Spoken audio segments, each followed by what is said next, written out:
Hi kids, have you ever been at the beach and seen the big, blue ocean? Imagine if you could walk on top of the water, like walking on the floor. Today, let's hear an amazing story about Jesus and his brave friend Peter. Jesus' friends, the disciples, were sailing in a boat across a big lake called the Sea of Galilee. Suddenly, strong winds began to blow. The waves grew bigger and bigger. The boat rocked side to side.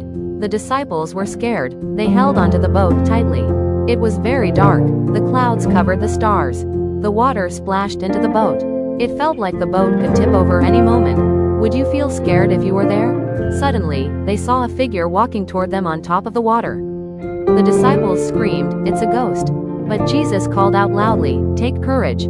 It is I. Don't be afraid." When the disciples heard his voice, they felt a little better. Peter, always brave and bold, called back, "Lord, if it's really you, tell me to come to you on the water." And Jesus answered with just one word, "Come." Peter took a deep breath.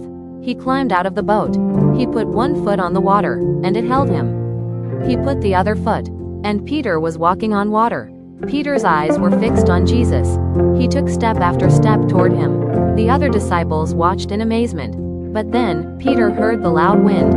He saw the huge waves crashing around him. Peter started feeling afraid. He took his eyes off Jesus for a second, and immediately, he began to sink. "Lord, save me," Peter shouted. Without waiting even 1 second, Jesus reached out his hand and grabbed Peter.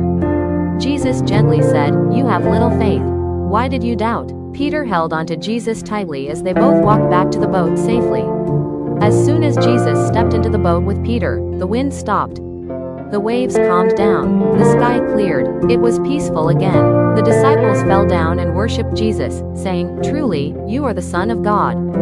They were amazed at his power and love. Kids, when Peter kept his eyes on Jesus, he did something impossible. He walked on water. But when he looked at the scary waves, he started to sink. Kids' moral of the story is, in our lives too, if we keep trusting Jesus, he will help us do amazing things. Even when scary times come, Jesus will catch us if we call his name. Memory verse, Matthew chapter 14 verse 27. Take courage, it is I, don't be afraid. Wow, wasn't that an amazing story? If you loved learning about Jesus today, don't forget to give this video a big like. And share it with your friends so they can hear about Jesus too. And kids, make sure you subscribe to our channel, so you never miss a fun story, song, and exciting adventure with Jesus. See you next time. Bye bye.